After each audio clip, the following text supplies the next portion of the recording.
The healthcare system is actually held by the church, and many of the parishes, they have their own cottage hospitals at which they operate.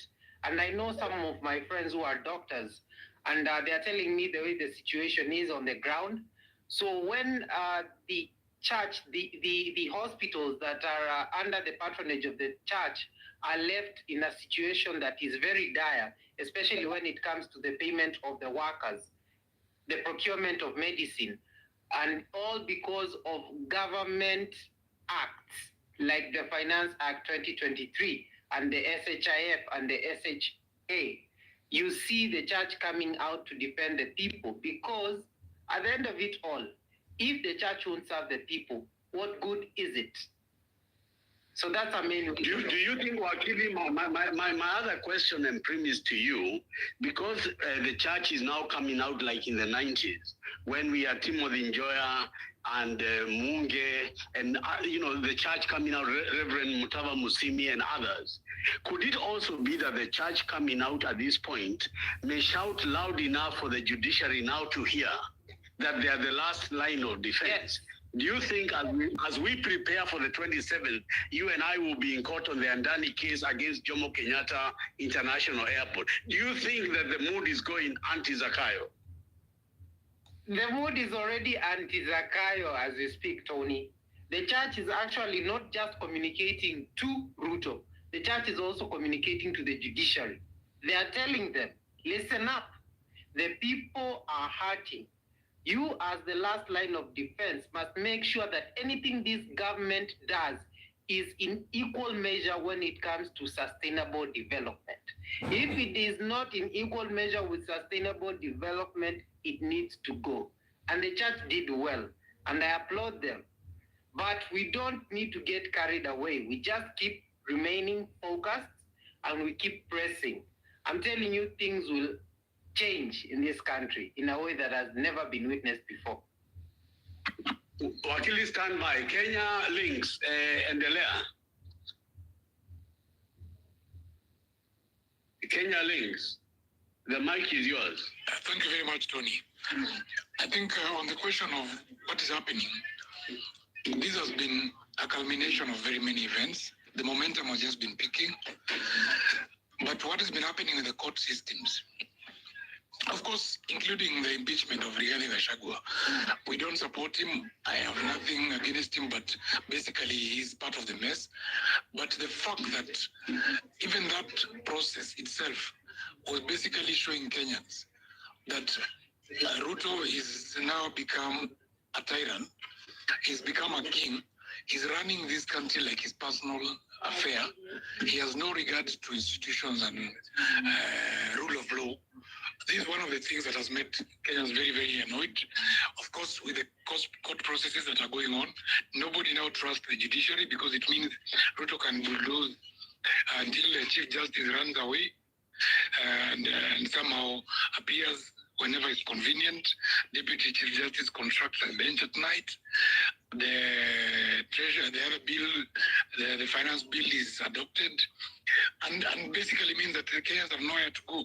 So we are at a boiling point, and the bubble will burst anytime.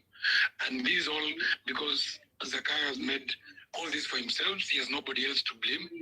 He has killed our people. He's become a tyrant. He's promising every day on what new projects and new development with no regard, with no heart. He is not shamelessly promising what he can do, and he's doing nothing. So we are on the right track, and Zakayo is falling soon. Asante sana. Daniel, the Minister for Finance is saying that we are losing 2 billion shillings every day, and that if we steal less in corruption, we are going to this kind of acknowledgement, the casualness with which people are talking about corruption, the outcry of the churches. As I give you your last take as a speaker today, and how do you see in your crystal ball the life between now and Christmas? Do you think the pressure on Zakayo is going to increase so before we see the turn of the year? Daniel? Yeah. In fact, the pressure, in fact, he even feels it. The pressure will get bigger and bigger and bigger and bigger.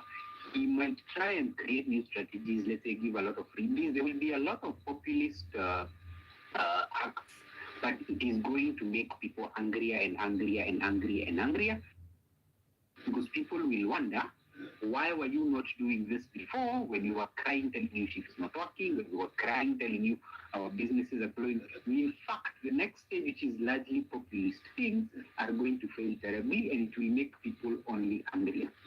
And as far as the corruption thing, that is empty rhetoric. It is just an attempt for the old game guy to look like he's not part of the system, but he's just saying it so that he can look like he is, I am not part of this one. I am able to recognize problems in this government.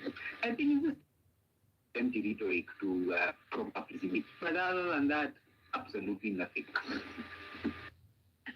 Maribox, as I give you your final comments for this speaking space, let me ask you, do you think that Kenyans who are so badly needed a win, if you look at the 25th of June, how many hundreds of Kenyans were attacked by the police with force, how many were maimed, how many died, how many were buried without any acknowledgement, the fake reshuffle of cabinet secretaries, their return, the appeasement of the ODM into a government of national unity, and all of a sudden, in less than a month, the entire goodwill, including the changing of a deputy president, has left this president weaker than he was a month ago.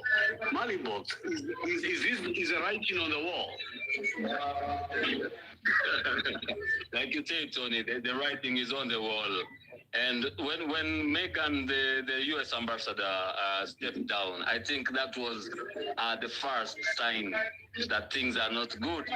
But if we give it time, I believe that what we are witnessing right now is the waking up of Kenyans. I believe that the writing is not just on the wall for Mr. Ruto himself, but for the entire ruling class, because this is a judgment on the entire ruling class, and none of them shall escape judgment, including the judiciary, including parliament itself, including the independent institution, the IECC, all these IPOR. None of them will be left out, because they have failed under this man. They have accepted to be complicit, to be used by the executive to oppress the Kenyan people. So this is not just a judgment, this is not just a writing on the wall for Mr. Ruto himself, but this is for the entire ruling class. And the only thing that I only fear is that in 2027, we might not have a strong enough candidate to compete with this man, because I believe that Kenyans deserve a better leader. But the question is right now, what we are asking ourselves, who is the better leader to take out this man in 2027, TG? That is the biggest question that we have to ask ourselves right now. Thank you very much for the time.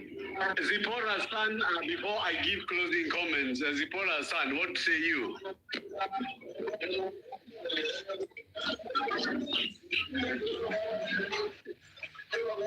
Zipporah San, can you hear me?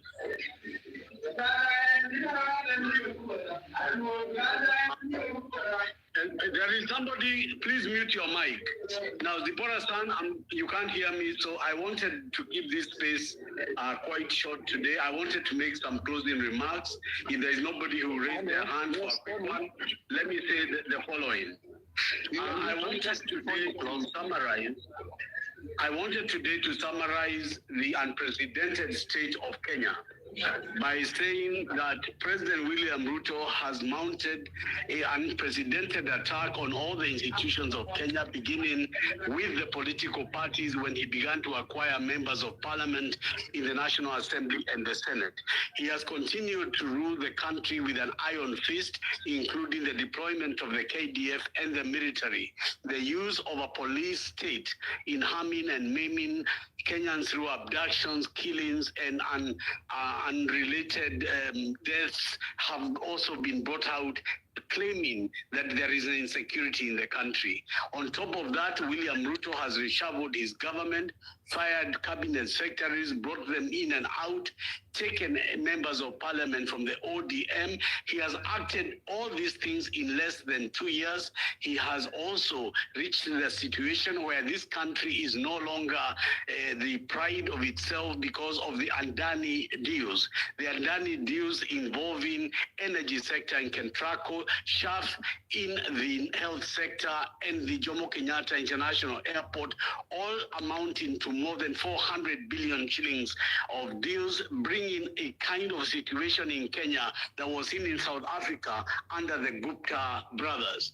And all of this has now brought this nation to its knees, where this country is depending on the judiciary to put a stop to the excesses of the Kenya Kwanza government.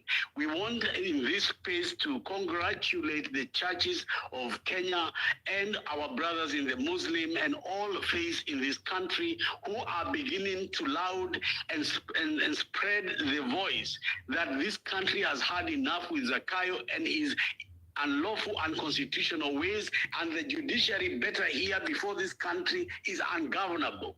The judiciary better hear loud and clear that the time of holding this government to account has come. The time for reconstituting the IBC has come, so the people can do what Donald Trump did in America, which is to wipe everything Zakayo from the face of this earth.